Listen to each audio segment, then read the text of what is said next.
everybody, I'm Amber Rose, the Religious Hippie, and I host the podcast A Catholic's Perspective. Join me every 2 weeks as I release episodes targeted towards helping young Catholics navigate their ever-changing secular world while staying strong in their faith. Whether you are a Catholic or not, all are welcome here. So if this is something that interests you, feel free to tune in. You can find A Catholic's Perspective on Spotify, Apple, or wherever you listen to your podcasts. I hope to see you there. Bye!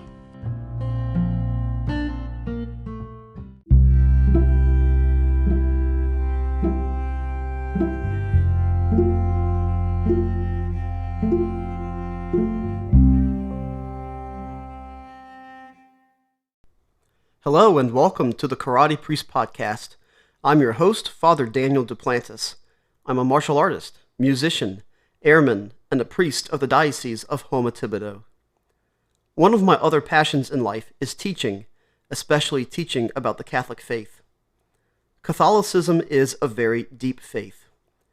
Jesus himself told Peter to put out into the deep for a catch. The most significant answers to life's most important questions often lie deep beneath the surface. Many people have questions about their faith. Through this podcast, my aim is to explore these questions and encounter incredible people along the way. Their stories show that God is constantly at work in our lives every single day, sometimes in the ordinary and sometimes in the extraordinary. Some of the topics treated in this podcast may be sensitive or controversial, but their discussion holds the key to truly living as God created us to live, which is to say that He created us to live in authentic freedom, loving Him above all else. Thank you for joining me on this journey of faith, and I hope you enjoy this podcast.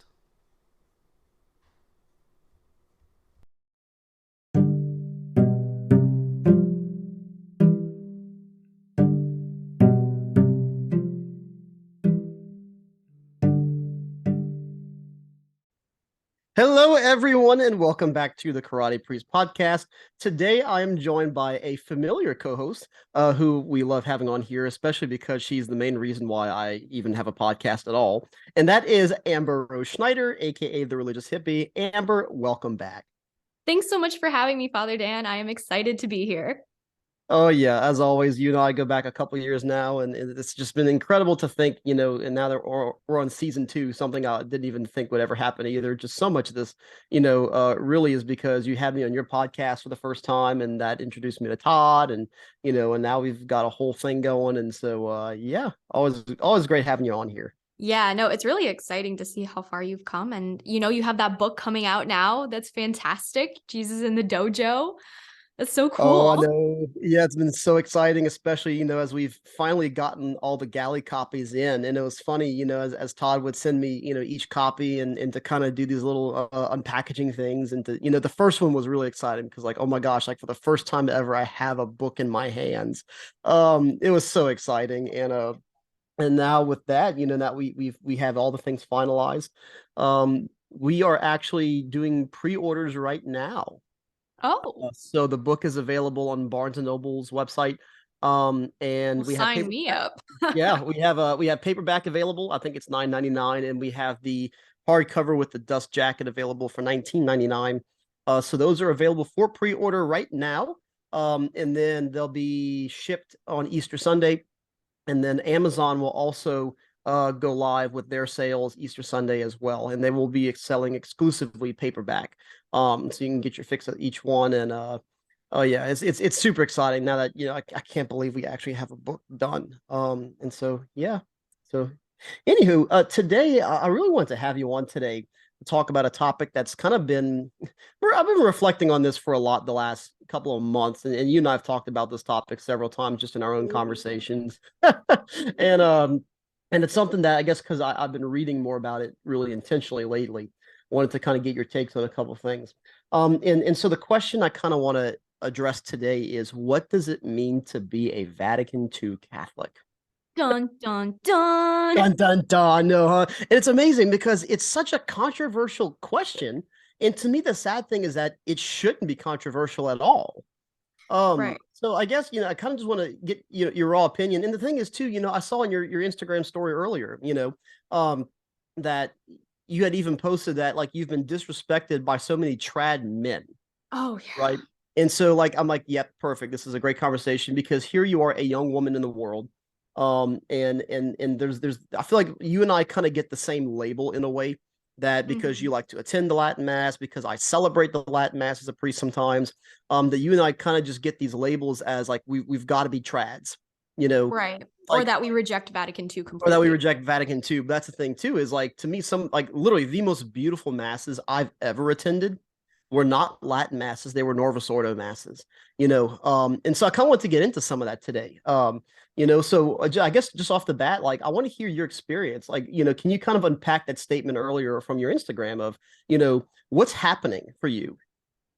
Yeah, I mean, as a young adult Catholic girl, it's kind of odd because I am dating a traditional Latin Mass man and he's fantastic. Like, there are really good guys out there. But the thing is that there's like this false sense of masculinity in a lot of trad guy circles.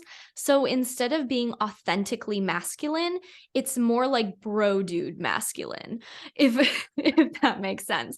So instead of being like supportive and uplifting of brothers and keeping each other accountable and having that tough love mentality, it's more like, yeah man, I just took a 40-minute ice cold shower, didn't have meat for 40 days, and I only had a drop of water this morning for breakfast. And it's like, okay, and what do you want to, like, how are you helping anybody in that sense? But it's like this, they're just trying to prove themselves, but it's coming out in a very prideful way. So as a young girl who's a Catholic, not all of the trad guys I've met, but a good majority of them are trying to like insert their dominance.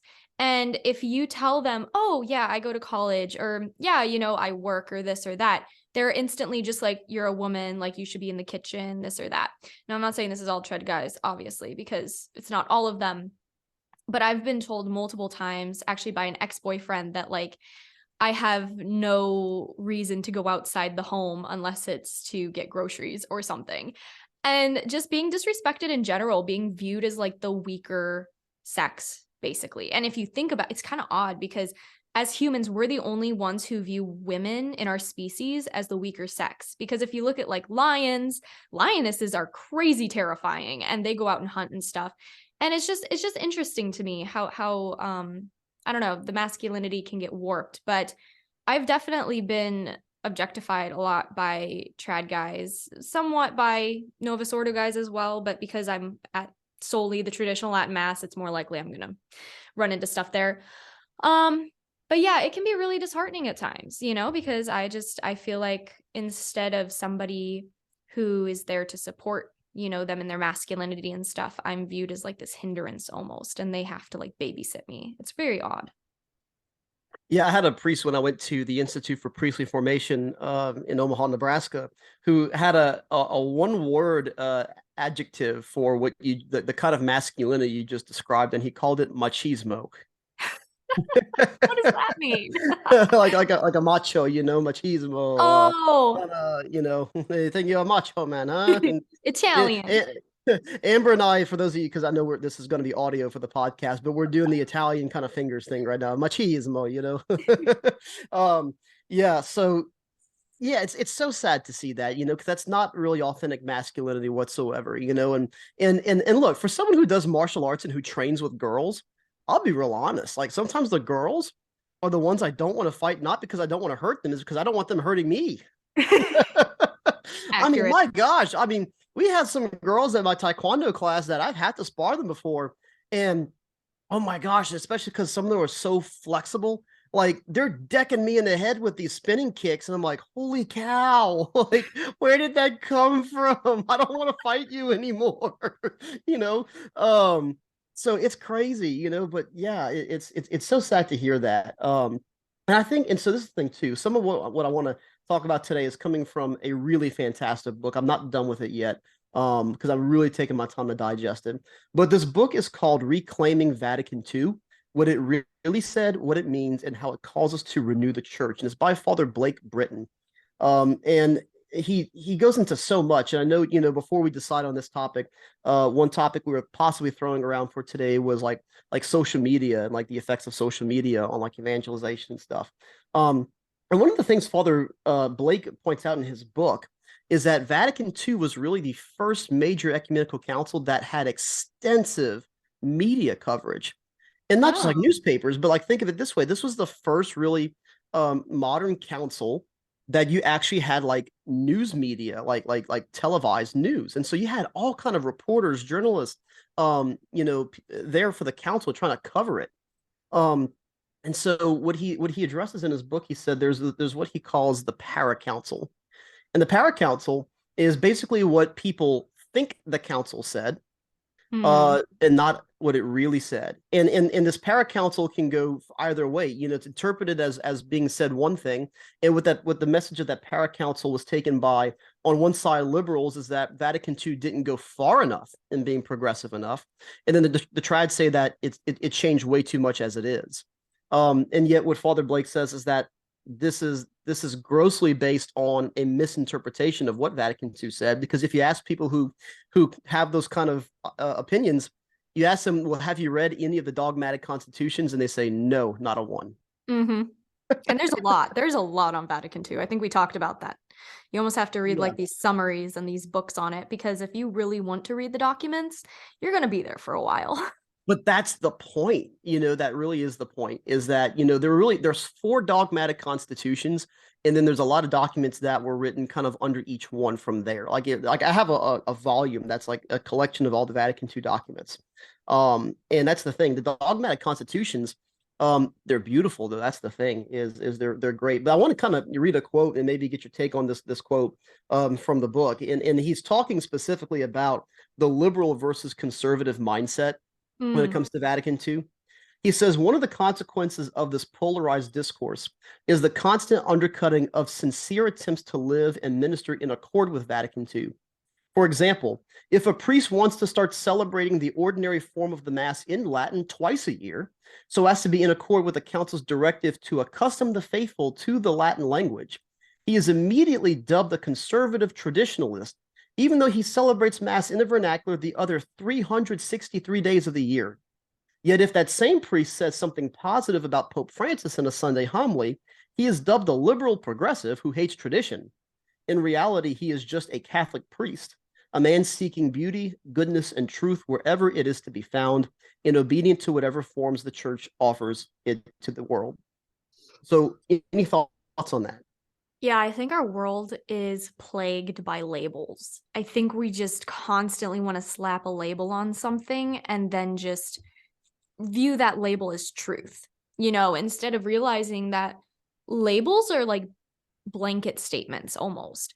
You can never know somebody based on a label, for real. Because I know like a lot of conservatives, especially on Twitter, quote unquote conservatives, that are okay with pornography and certain things. And I'm like, okay, that's not normally aligned with the conservative value, or I guess the liberal value, but still, there's certain things that we'll never know about certain people if we just slap a label on them.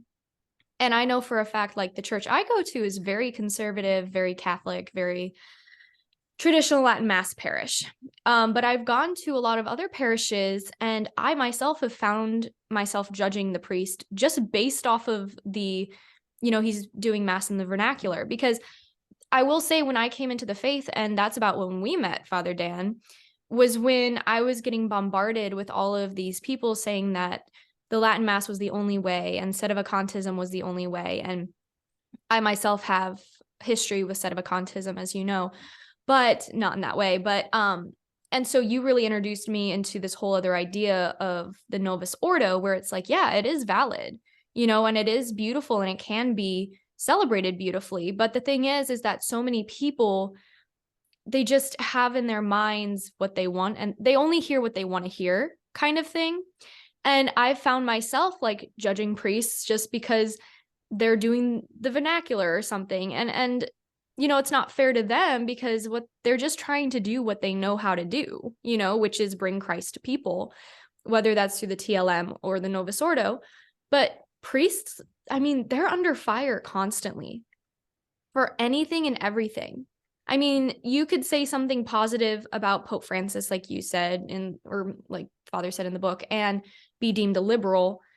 And if you're in the wrong setting for that, like at a traditional Latin Mass parish, you're probably going to get bombarded by parishioners who have a thing or two to tell you. Whereas if you're a Novus Ordo priest, like you mentioned, and you do Ad Orientem and Latin once a year, some parishioners might have something they want to tell you. And so I feel just really bad for the priests, to be honest, that they're always like on a dartboard, no matter what they do. It's just, and I know you've experienced that. We've talked about it too. It's just like you can't please everybody, but doing what is beautiful and pleasing to God is what's most important. Yeah, definitely. And you know, you're right. I do get kind of bombarded with that too. And it's funny because I don't know if I think I probably shared the story with you at some point. When I was in my last year of graduate seminary and I was already a deacon, I'm in my deacon year, and I was getting ready to deacon for the Latin Mass for the first time. And I think it was sometime in the fall. And I know I was the deacon for the All Souls Day Mass, but I think I deaconed one right before that as well. But anywho, I'm practicing in the seminary chapel, but I was wearing a gray tab collar shirt, which in many dioceses, a gray tab collar shirt indicates that you're a deacon as opposed to a priest. Some dioceses will do that. They'll say their priests have to wear black clerical shirts, and permanent deacons can wear gray. Because deacons can technically, by canon law, wear clerical attire because they are clergy. So I was wearing it, but for some people, they see any color clerical shirt besides black as being an indicator of being a liberal priest. And so here I am in the sanctuary, you know, at the seminary, and I'm practicing for a Latin Mass wearing a gray tab collar shirt. A liberal would have said, "Oh, he must be such a trad. He's practicing for a Latin Mass." And a conservative, a rad trad, would have said, "Oh, he must be such a liberal. He's wearing a gray tab collar shirt." So like you see how this happens where, and that's the thing, you know, if you look at what the documents of the council actually say, and the liturgy is a big part of this, and Father Blake is really upfront about that. He said this is where most of it gets hashed out, not even so much the theology or just, you know, the kind of shift in the mindset of evangelization. It really gets hashed out the most in the liturgy wars, you know. And I certainly feel that, you know. But if you look at what the documents actually say, it says yes, Latin should be preserved, you know. And you know, we should have parts of the Mass that are sung. Gregorian chant still has pride and place in the liturgy. So if you look at what the council says and how it's actually being carried out, I think what's happening is there's a grave disconnect. I agree. You know, and something I always, sorry, go ahead. Yeah, and that's the thing too. Is I think we've become so minimalist in a way as at least in the United States. I don't know about elsewhere. I hear Poland has wonderful Novus Ordo masses. Like Poland, I have a friend who went to Poland for a summer, and she said, like, Dan, like when you talk about the vision of the council, like they're doing it probably better than anywhere else I've seen. You know, whereas we're still expected to use parts in Latin. And I think back to my time in the seminary at Notre Dame, where that's what we did. The most beautiful mass I have ever been to was we had the Feast of the Presentation at the seminary. And that was like our feast that we went like all out liturgically because we're not there for Christmas. We're not there for Easter. We're home on holiday for that. So this was like our really big like solemnity that we celebrated together as a seminary community. And what we did was we got, we had our seminary schola with singers from Tulane University's Catholic Student Center choir. So we had a full soprano, alto, tenor, bass choir. We did the Latin Mass propers for the Feast of the Presentation. So it was all from the Graduale Romanum and the Liber Usualis, anything that came from those sources. We had a brass quintet. We had the organ. We had the whole Mass was candlelit. We had all. Is that the one you sent me a video of? Probably so. Yeah. Yeah. And we sang a lot of the Mass parts in Latin. So like the Eucharistic prayers and the readings were all done like in English, but like the Mass parts themselves, the proper of the Mass we did in Latin.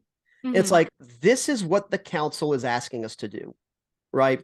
And what I find is a lot of parishes don't even give the effort to try. And maybe I'm being a little critical of my brother priests, but like, you know, it really falls on us priests because we are the ones who are responsible in our parishes for the execution of the liturgy. it really falls on us to exercise what the council was asking us to do liturgically, which is to help preserve some of the Latin. Right. And I think a lot of people forget too that it's like we don't worship the liturgy, we worship God through the liturgy. Right. Yeah. And I think a lot of people tend to forget that. It's like you might have a preference, but at the end of the day, it's about worshiping God through the liturgy. And so where do you think all of that went wrong though? Because we know what Vatican II originally intended. And some parishes, like you said, in Poland and probably other countries, it's upheld to the standards they wanted. What happened to America? Why is it so messed up here? I think what happened was in the United States, you already had taking root the sexual revolution, especially of like the 60s, 70s, 80s. Yeah. So the time that Vatican II happened was already a tumultuous time. You have to think about what happened at that part in the history of the world, right? World War II had ended. By the time the council ended in what, 1965, I think. So by the time the council ended, you were at the 20-year anniversary of World War II. You're in the Vietnam War at this point for the United States. You have things like Woodstock going on. So you have like the hippie movement, the sexual revolution already happening, right? There was just so much in the world. The Cold War was at its height at this point, So you have a very tumultuous world going on. And so I think any kind of change was really kind of taken and run with, and almost prematurely. Like people didn't actually allow time to study the documents before they read what the documents said. They said, oh well, it must be calling for us to do this. And churches were being destroyed and ripped apart with taking their altars out and trying and trying to really force. And in my opinion, there's some architectural decisions in many churches that were done poorly, and you could tell it was rushed. Yeah. It was rushed. It was not well thought out, and so I think that's what happened was, and that was one side, probably the more liberal interpretation of the para council. Because on the other hand, you have like the Lefebvres, Marcel Lefebvre, who for a while stayed in communion, but because when he saw how far the reforms were being taken on the liberal end, then he started his own movement. Where he went wrong was ordaining his own bishops outside of communion of the Vatican, which is an automatic excommunication in and of itself. That's where he went wrong, and that's what Father Blake kind of says too. Like what Lefebvre was trying to do was he had the right intentions, but when you're starting to do these things that incur a latae sententia excommunication, that's where you're obviously getting off somewhere, and now you're taking things too far. So that's the thing. What he says is that I guess the extreme reactions on either end to the para council is where things went wrong. Right. And again, because the news media was disseminating, and of course we have liberal and conservative news media, the news media was spinning the story different ways, as opposed to saying, well, this is what the council documents actually say. Because most people who say, well, Vatican II said this, it's like, okay, well, what document was that from?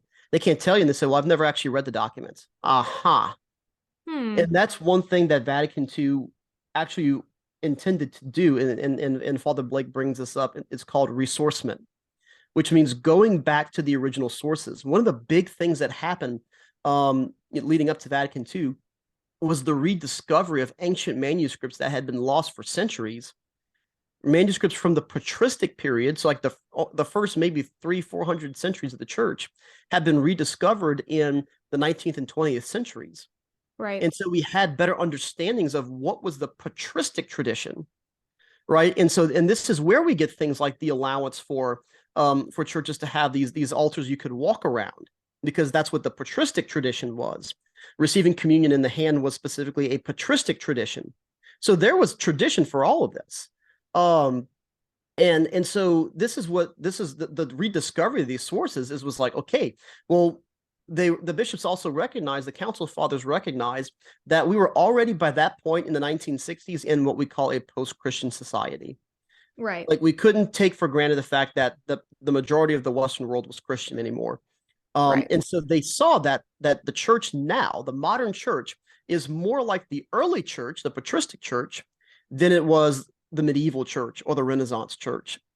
And so therefore it said we have to kind of go back and evangelize in the same way as the patristic church to kind of reestablish the sense of Christendom.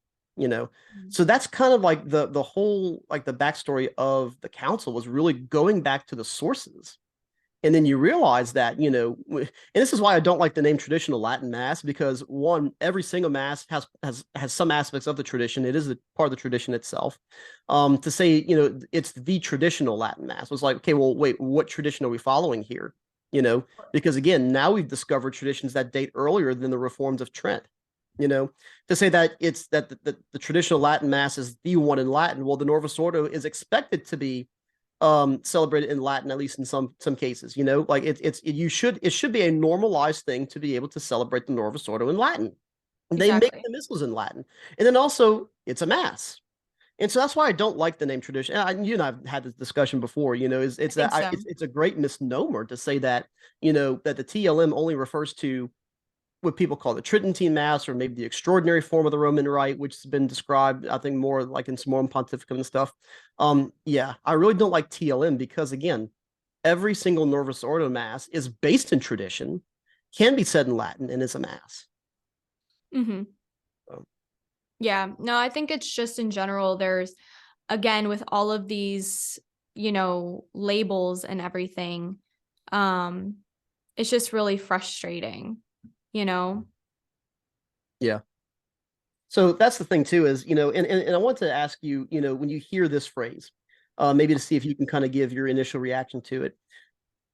What do you think the difference is between traditionalism and embracing tradition? I know I'm kind of putting you on the spot because I didn't prepare you for this. I didn't send this to you ahead of time, but No, it's all right. I kind of want the raw reaction. What's the difference between traditionalism and embracing tradition? I almost feel like traditionalism is something that I don't want to say it's like a modern day thing, but it's like a label, it's traditionalism. You're supposed to be trad, you're supposed to be this or that. Whereas embracing the traditional, it's like something you were raised with. Like for me, I love embracing quote unquote traditionalism in the sense of like going to the Latin Mass and stuff. But like we just stated, it's not always like the same. I don't know how to explain it. It's like, that's a It's good like, you know question. what it means, but it's hard to word. Yeah, because Yeah. it's hard to explain because I think people confuse them a lot, I guess, and trying to figure out, okay, what do people expect traditionalism to mean versus like embracing traditionalism, and then how do I explain what that actually means? Because I mean, embracing traditionalism in a sense, or just being traditional, means embracing what the church has taught for thousands and thousands of years, because that's traditional, that's just passed on through generation, therefore it's in the past and it's traditional. But traditionalism, I feel like, is almost a fad today in a sense, like like the newest beauty standard or something, like the trad wife is coming back, guys are embracing or trying to embrace this traditional sense of masculinity after, we're trying to repair the sexual revolution and all the birth control that happened and just the freedom and the hippie movement and stuff. It's like we're trying to come back to traditionalism instead of embracing what we've had for thousands of years. I don't know if that makes sense. Yeah. I think, and Father Blake actually kind of gets into that in the book, but I think a big part of it is that traditionalism is more stagnant. That it's kind of like this rigid sense of sticking to a particular, like I said, a label. It's like a rigid sticking to a label. Like, and I think you see this like these men who kind of hate on you for kind of breaking several molds, is they expect you to conform to a specific mold that's unchanging in their minds. Whereas tradition, yes, traditions, and you actually said, kind of more or less along what tradition actually means in the Latin sense. Like, tradition in Latin means to be handed on or to be passed down. So Right. I think what embracing tradition is really about is to accept the things that have been passed on to us, but at the same time to help improve them and make them better, utilize them as best as they can be utilized in our current situation, right? Right. Yeah, I think that's kind of what the council was trying to do, was to say, hey, we've rediscovered this tradition that we had lost for centuries, that predates Trent, that predates the medieval period. In the sense, okay, well, let's use this, but let's see how does this apply to the modern world? how do we best utilize now this tradition that we've been given over the centuries, every single century at this point, and say, how does this now help to engage the modern world? How do we use this? And I think part of that is seen in the catechisms. If you look at, and Father Blake does this as well, where he kind of gives you a little bit of a snippet of the Baltimore Catechism, and then he gives like the first. So he gives the first question from the Baltimore Catechism, and then he gives the first paragraph from the Catechism that was promulgated by JP2 in 1992. And the difference is this. This is the first question from the Baltimore Catechism. Question: who made us? Answer: God made us. Like, that's it. That's all you get in like the first paragraph, first statement of the Baltimore Catechism. Whereas in the New Catechism, where's the rest of it? Well, but so then this is the New Catechism. This is the first paragraph of the 1992 Catechism. It's answering the same question. God, infinitely perfect and blessed in himself, in a plan of sheer goodness, freely created man to make him share in his own blessed life. For this reason, at every time and in every place, God draws close to man. He calls man to seek him, to know him, to love him with all his strength. He calls together all men, scattered and divided by sin, into the unity of his family, the church. To accomplish this, when the fullness of time had come, God sent his Son as Redeemer and Savior. In his Son and through him, he invites men to become, in the Holy Spirit, his adopted children and thus heirs of his blessed life. That's way better. But you see how, like, it's taking the same answer as before. It's taking that tradition that was handed on, but it's refining it and re-engaging it in ways. To me, that's what embracing tradition is. So yeah. No, I think that's wonderful. And there's just, like I stated before, we just really like to latch on to labels, and I think that can really, I don't know, cheapen, I guess, the importance of the liturgies and the Mass, and we can appreciate both for what they give us.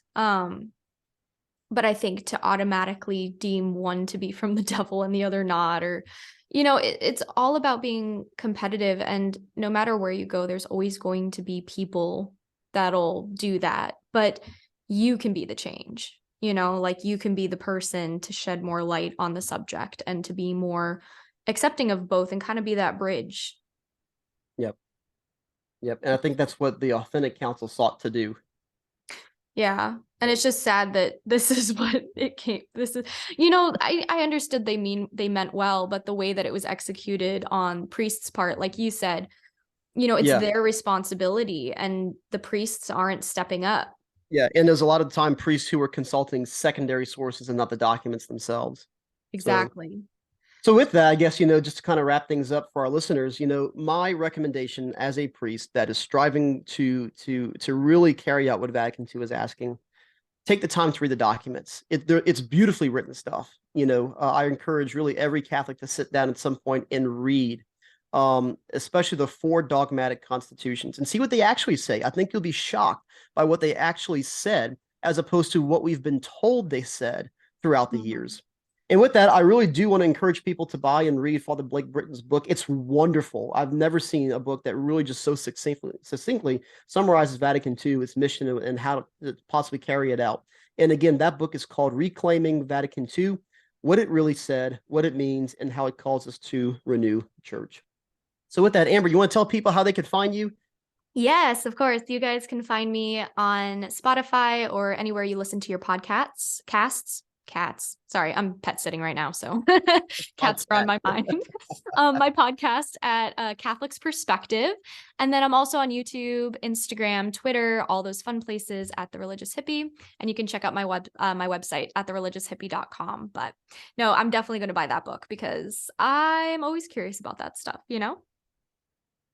Wonderful. Amber, thank you so much for being here. That is going to conclude our time for today.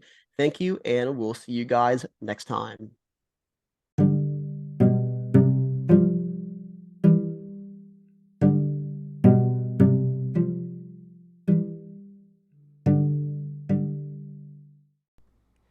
Thank you for joining us for today's episode of The Karate Priest. If you enjoyed this podcast, go ahead and like The Karate Priest on Facebook, follow us on Instagram, and subscribe to the YouTube channel. If you're ever in South Louisiana, come visit me at the Cathedral of St. Francis de Sales in Houma. If you have any questions or comments about the show, you can also email me at thekaratepriest@gmail.com. Your questions are welcomed and may be used in future episodes. May the blessing of Almighty God, the Father, and the Son, and the Holy Spirit come down on you and remain with you forever. Amen. A quest is a search for something. And every week, the Quest podcast will show you how we know what we know through interviews with people that have incredible stories of dedication and perseverance. I'm your host, Todd Fisher. Join me in this thought-provoking and inspiring podcast of discovery. Find us anywhere you listen to podcasts.